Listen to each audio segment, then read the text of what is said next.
Hephaestus. Ancient Greek, Hephaestus, is the Greek god of blacksmiths, craftsmen, artisans, sculptors, metals, metallurgy, fire and volcanoes. Hephaestus Roman equivalent is Vulcan. In Greek mythology, Hephaestus was the son of Zeus and Hera, the king and queen of the gods. In another version, he was Hera's parthenogynous child, rejected by his mother because of his deformity and thrown out of heaven and down to earth. As a smithing god, Hephaestus made all the weapons of the gods in Olympus. He served as the blacksmith of the gods, and was worshipped in the manufacturing and industrial centers of Greece, particularly Athens. The cult of Hephaestus was based in Lemnos. Hephaestus symbols are a smith's hammer, anvil, and a pair of tongs. Hephaestus is probably associated with the linear B, Mycenaean Greek, inscription Komu Apitego, found at Knossos. The inscription indirectly attests his worship at that time because it is believed that it reads the theophoric name Hephaestos or Hephaestion. The name of the god in Greek, Hephaestos, has a root which can be observed in names of places, of pre-Greek origin, like Phaestos, Pita in Linear B. Epithets. Mythology. The craft of Hephaestus. Hephaestus had his own palace on Olympus, containing his workshop with anvil and 20 bellows that worked at his bidding. Hephaestus crafted much of the magnificent equipment of the gods, and almost any finely wrought metalwork imbued with powers that appears in Greek myth is said to have been forged by Hephaestus. He designed Hermes' winged helmet and sandals, the Aegis breastplate, Aphrodite's famed girdle, Agamemnon's staff of office, Achilles' armor, Heracles' bronze clappers, Helios' chariot, the shoulder of Pelops, and Eros' bow and arrows. In later accounts, Hephaestus worked with the help of the chthonic Cyclopes, among them his assistants in the forge, bronze, Steropes and Pyracmon. Hephaestus also built automatons of metal to work for him. This included tripods that walked to and from Mount Olympus. He gave to the blinded Orion his apprentice Sedalion as a guide. Prometheus stole the fire that he gave to man from Hephaestus's forge. Hephaestus also created the gift that the gods gave to man, the woman Pandora and her Pythos. Being a skilled blacksmith, Hephaestus created all the thrones in the palace of Olympus. The Greek myths and the Homeric poems sanctified in stories that Hephaestus had a special power to produce motion. He made the golden and silver lions and dogs at the entrance of the palace of Alcinous in such a way that they could bite the invaders. The Greeks maintained in their civilization an animistic idea that statues are in some sense alive. This kind of art and the animistic belief goes back to the Minoan period,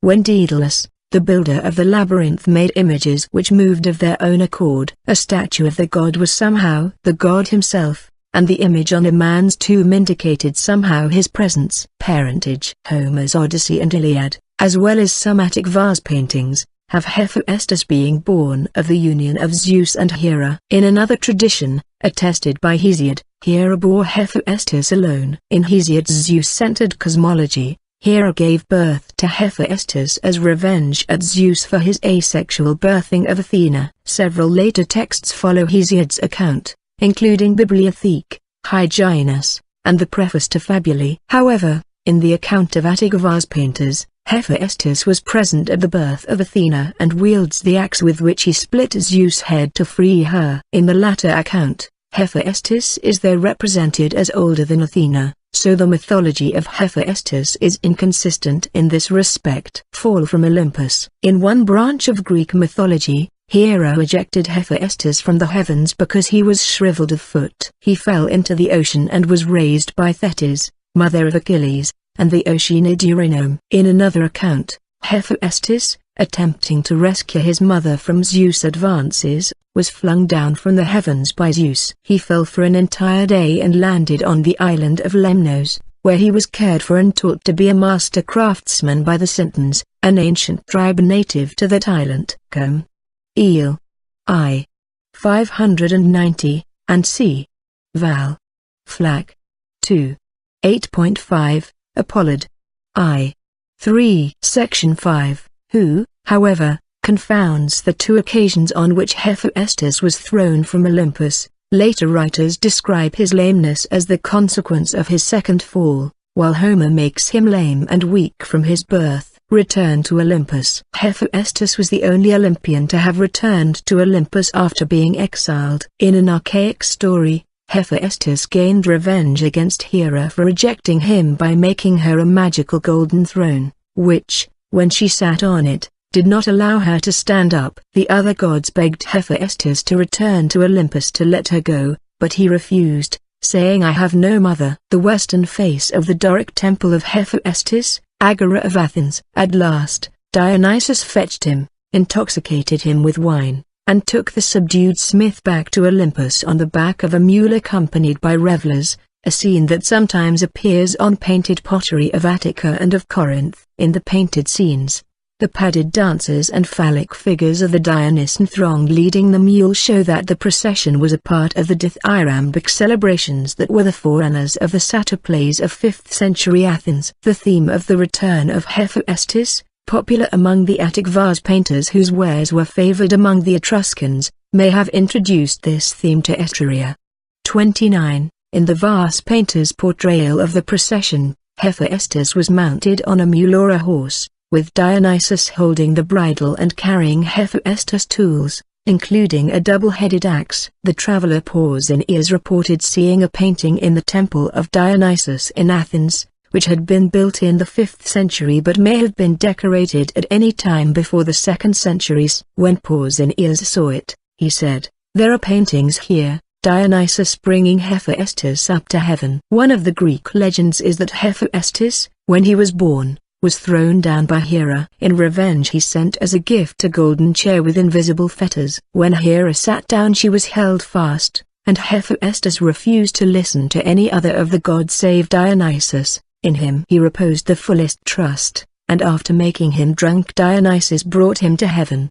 Pausanias, 1.20.3. Consorts and children. According to most versions, Hephaestus's consort is Aphrodite, who is unfaithful to Hephaestus with a number of gods and mortals, including Ares. However, in Homer's Iliad, the consort of Hephaestus is a lesser Aphrodite, Ceres the Grace or Aglaia the Glorious, the youngest of the Graces, as Hesiod calls her. In Athens, there is a temple of Hephaestus, the Hephaestium, Miscalbathesum, near the Agora. An Athenian founding myth tells that the city's patron goddess, Athena, refused a union with Hephaestus because of his unsightly appearance and crippled nature, and that when he became angry and forceful with her, she disappeared from the bed. His ejaculate fell on the earth, impregnating Gaia, who subsequently gave birth to Erycthonius of Athens. A surrogate mother later gave the child to Athena to foster, guarded by a serpent. On the island of Lemnos, Hephaestus' consort was the sea nymph Cabiro, by whom he was the father of 2 metalworking gods named the Cabiri. In Sicily, his consort was the nymph Etna, and his sons were 2 gods of Sicilian geysers called Pallisae. With Thalia, Hephaestus was sometimes considered the father of the Pallisae. Hephaestus, being the most unfaltering of the gods, was given Aphrodite's hand in marriage by Zeus to prevent conflict over her between the other gods. The gods were fighting over her so much, they feared that they would lose their peace with one another and go to war on the other gods. Hephaestus and Aphrodite had an arranged marriage, and Aphrodite, disliking the idea of being married to the unsightly Hephaestus, began an affair with Ares, the god of war. Eventually, Hephaestus discovered Aphrodite's promiscuity through Helios, the all-seeing sun, and planned a trap during one of their trysts. While Aphrodite and Ares lay together in bed, Hephaestus ensnared them in an unbreakable chain-link net so small as to be invisible and dragged them to Mount Olympus to shame them in front of the other gods for retribution. However, the gods laughed at the sight of these naked lovers, and Poseidon persuaded Hephaestus to free them in return for a guarantee that Ares would pay the adulterous fine. Hephaestus states in the Odyssey that he would return Aphrodite to her father and demand back his bride price. The Thebans told that the union of Ares and Aphrodite produced Harmonia. However, of the union of Hephaestus with Aphrodite, there was no issue unless Virgil was serious when he said that Eros was their child. Later authors explained this statement by saying the love god was sired by Ares but passed off to Hephaestus as his own son. Hephaestus was somehow connected with the archaic, pre-Greek Phrygian and Thracian mystery cult of the Kabiro, who are also called the Hephaesto, the Hephaestus men, in Lemnos. One of the three Lemnian tribes also called themselves Hephaestian and claimed direct descent from the god Hephaestus and Athena. Hephaestus is to the male gods as Athena is to the females, for he gives skill to mortal artists and was believed to have taught men the arts alongside Athena. He was nevertheless believed to be far inferior to the sublime character of Athena. At Athens they had temples and festivals in common. Both were believed to have great healing powers,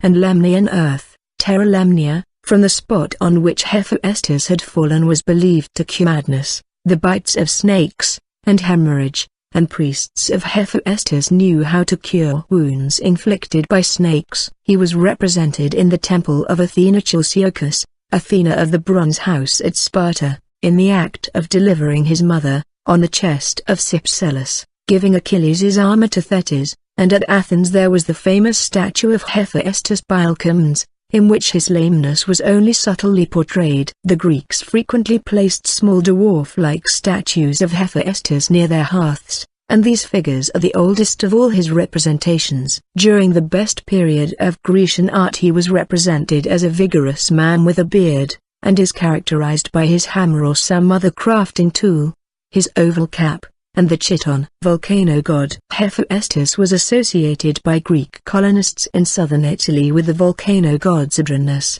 of Mount Etna, and Vulcanus of the Lipari Islands. The 1st century sage Apollonius of Tyana is said to have observed, "There are many other mountains all over the earth that are on fire, and yet we should never be done with it if we assigned to them giants and gods like Hephaestus." Other mythology. In the Trojan War, Hephaestus sided with the Greeks, but was also worshipped by the Trojans and saved one of their men from being killed by Diomedes. Eel.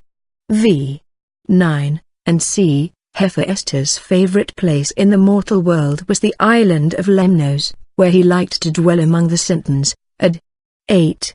283, and c. Eel. I. 593, Ophast. 8.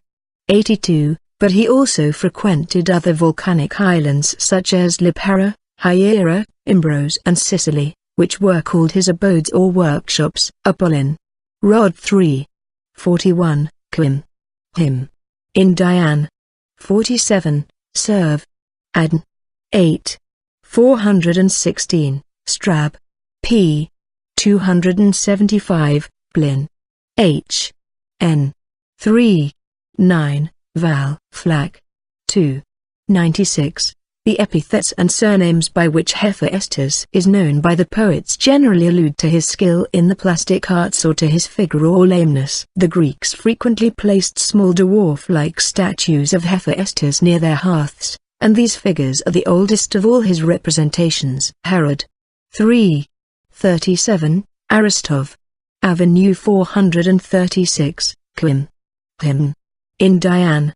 60. Hephaestus was sometimes portrayed as a vigorous man with a beard, and was characterized by his hammer or some other crafting tool, his oval cap, and the chiton. Symbolism. Hephaestus is reported in mythological sources as lame, kolos, and halting, epidanos. He was depicted with crippled feet and as misshapen, either from birth or as a result of his fall from Olympus. In vase paintings, Hephaestus is usually shown lame and bent over his anvil, hard at work on a metal creation, and sometimes with his feet back to front. Hephaestus Amphigeus. He walked with the aid of a stick. The Argonaut Palaemonius, son of Hephaestus, that is a bronze smith, was also lame. Other sons of Hephaestus were the Cabiri on the island of Samothrace, who were identified with the crab, Carcinos, by the lexicographer Hesychius. The adjective carcinopus, crab-footed, signified lame, according to Titian and Venant. The Cabiri were also lame. In some myths, Hephaestus built himself a wheelchair or chariot with which to move around, thus helping him overcome his lameness while demonstrating his skill to the other gods. In the Iliad, it is said that Hephaestus built some bronze human machines in order to move around. Hephaestus's ugly appearance and lameness is taken by some to represent arsenicosis, an effect of low levels of arsenic exposure that would result in lameness and skin cancers. In place of less easily available tin, arsenic was added to copper in the Bronze Age to harden it, like the hatters, crazed by their exposure to mercury, who inspired Lewis Carroll's famous character of the Mad Hatter. Most smiths of the Bronze Age would have suffered from chronic poisoning as a result of their livelihood. Consequently, the mythic image of the lame smith is widespread. As Hephaestus was an Iron Age smith, not a Bronze Age smith, the connection is one from ancient folk memory. Comparative mythology. Parallels in other mythological systems for Hephaestus's symbolism include the Ugarit craftsman god Hephaestus, who is identified from afar by his distinctive walk, possibly suggesting that he limps. As Herodotus was given to understand, the Egyptian craftsman god Ptah was a dwarf, naked, and deformed. In Norse mythology, Wayland the smith was a lame bronze worker. Minor planet. The minor planet 2212 Hephaestus, discovered in 1978 by Soviet astronomer Lyud Malachanik, was named in Hephaestus' honor. Forged by Hephaestus. He designed Hermes' winged helmet and sandals, the Aegis breastplate, Aphrodite's famed girdle, Agamemnon's staff of office, Achilles' armor, Heracles' bronze clappers, Helios' chariot, the shoulder of Pelops, and Eros' bow and arrows. In later accounts, Hephaestus worked with the help of the chthonic Cyclopes, among them his assistants. Hephaestus. Ancient Greek. Hephaestus is the Greek god of blacksmiths, craftsmen, artisans, sculptors, metals, metallurgy, fire and volcanoes. Hephaestus' Roman equivalent is Vulcan. In Greek mythology, Hephaestus was the son of Zeus and Hera, the king and queen of the gods. In another version, he was Hera's parthenogenious child, rejected. Hephaestus is probably associated with the linear B, Mycenaean Greek, inscription Komu Apitego, found at Knossos. The inscription indirectly attests his worship at that time because it is believed that it reads the theophoric name Hephaestos or Hephaestion. The name of the god in Greek, Hephaestos, has a root which can be observed in names of places, of pre-Greek origin, like Phaestos, Pita in Linear B. Epithets. Mythology. The craft of Hephaestus. Hephaestus had his own palace on Olympus, containing his workshop with anvil and 20 bellows that worked at his bidding. Hephaestus crafted much of the magnificent equipment of the gods, and almost any finely wrought metalwork imbued with powers that appears in Greek myth is said to have been made by his mother because of his deformity and thrown out of heaven and down to earth. As a smithing god, Hephaestus made all the weapons of the gods in Olympus. He served as the blacksmith of the gods, and was worshipped in the manufacturing and industrial centers of Greece, particularly Athens. The cult of Hephaestus was based in Lemnos. Hephaestus symbols are a smith's hammer, anvil, and a pair of